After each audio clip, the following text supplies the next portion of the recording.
Let's talk about what nobody wants to talk about. Who here has ever failed? Who's here has failed miserably at something you wanted to achieve? Say I. Who's done this more than once? Say I. When you failed, why did you fail?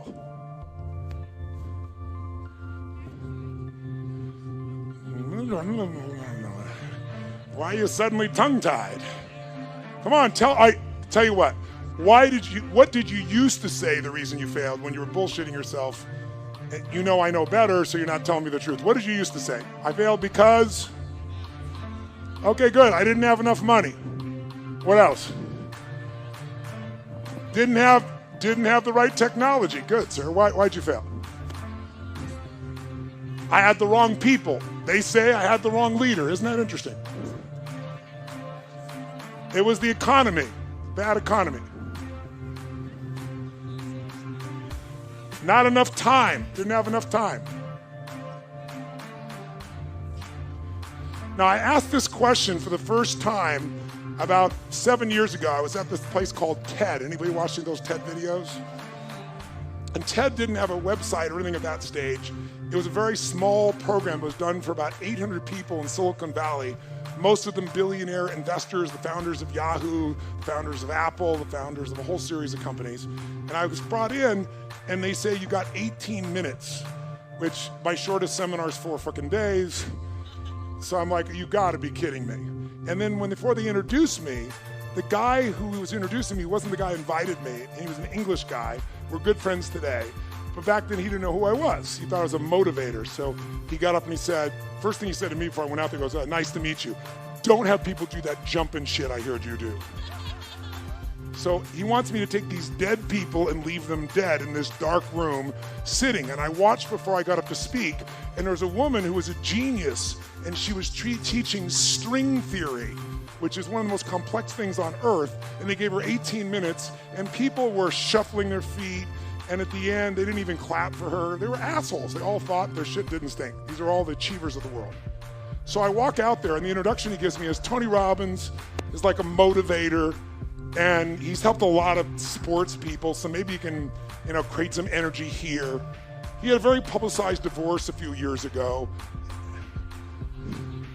I couldn't fucking believe it. He really did say that. If you watch the TED video, he cut that out because he's embarrassed.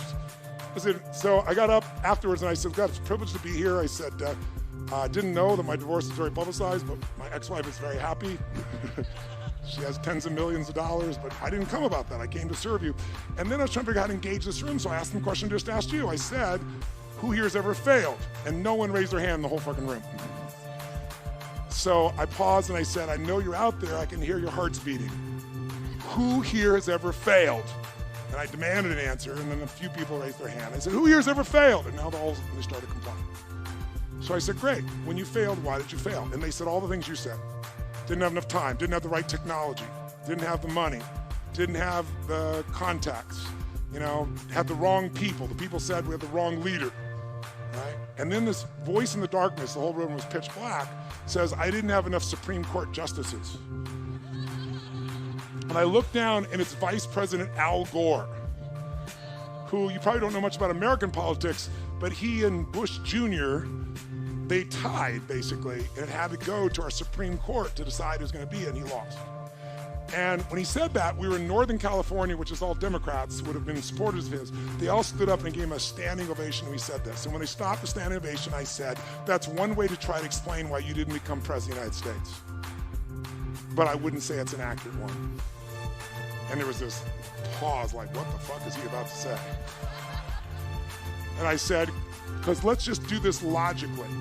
Everything you people have told me, I didn't have the technology, I didn't have the right contacts, I didn't have the time, I didn't have money. Everything you've told me, I didn't have enough Supreme Court justices. Those are resources. And so you're telling me I failed because I didn't have the resources. And I'm here to tell you what you already know. Resources are never the problem. It's a lack of resourcefulness is why you failed. Because the ultimate resources are emotional states. If you're creative enough, can you find the answer? Yes or no? If you're determined enough, can you find the breakthrough? Yes or no? If you're passionate, loving enough, can you get someone to help you? Yes or no? If there's no way that you're committed, can you find the money even if you don't have it? Yes or no? So I said creativity, decisiveness, passion, honesty, sincerity, love. These are the ultimate human resources. And when you engage these resources, you can get any other resource on earth.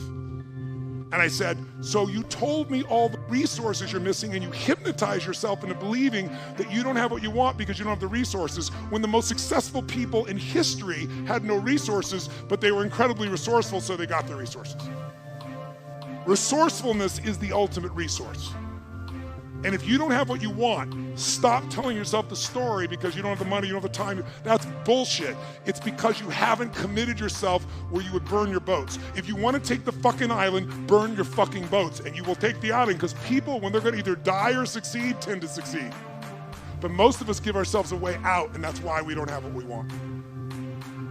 So if you and I really want to know what's going to take to get your dream and make it real, it's to stop all the things you told yourself that aren't. And I'm here to tell you what I said at the top of our discussion. 80% of success is psychology and 20% is mechanics. That's true of running your business. That's true of your intimate relationship. That's true of your body. That's true in your level of happiness.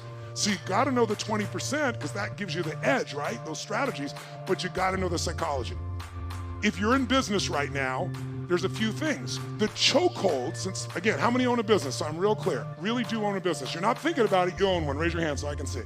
Shit, most of you, I'm impressed. So if you own your business, I'll tell you right now, the chokehold on the growth of your business is you. It is not your people. It is the leader of this organization. The leader is the chokehold. And the chokehold comes in one of two forms. Your psychology. You think you've tried everything. You've tried everything but what fucking works. Who knows what I'm talking about here, right? Or it's a skill that you're missing. Like you really are incredible at writing code, but you don't know shit about accounting and finance, and it's eating your business alive. Because I gotta tell you, 96% of all businesses in a 10-year period of time go under. Only 4% make it. By the way, make it doesn't mean that you succeed and have any money. It just means you're still standing. 4%. And by the way, after 10 years, you're set, right? There's no more challenges. Ever heard of a company called Lehman Brothers? Right? 100-year-old company. If you took their gross revenues and added them up, it'd be $1 trillion over the decades. $1 trillion with a T, and they're no longer here. That's how competitive the world is today. So if you got in a business and you're in it right now, I love you, I respect you as a brother or sister, and I know you're a crazy son of a bitch just like me. You have to be. Who gets in a sport where the longer you play, the more likely you die? You're a gladiator if you're in business. A gladiator goes out there and they know every time I go out, I can die, and the longer I stay in the game, the more likely I die, but every day they go out to win. That takes an incredible psychology. But in that psychology, we bump onto limits, and that's what you gotta shift. And if your psychology is solid, then you gotta say, where are the skills I'm missing? Because that's equally important.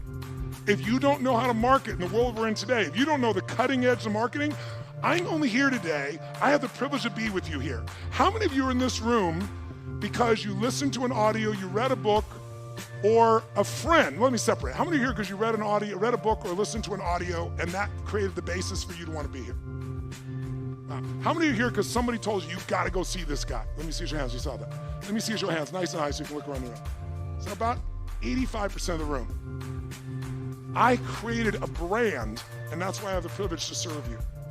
But that brand came because I realized early in my career, I have the best ideas in the world, but they're gonna die on my lips unless I can market them, unless I can build a brand. It is the most important thing today because the world is made up of commodities. The world is so competitive. If you're a commodity, if you're a race for the lowest price, you will be out of business within 10 years, probably more like 2 to 5. You have to have something that separates you from everybody else on earth, and until you find out that something, you will be stressed and you will be struggling. But everybody has it, or anybody can create it. That's my expertise. My companies, I started with 0. We do more than 5 billion with a B per year, my companies, combined. How the fuck did you do that when it's not even your focus?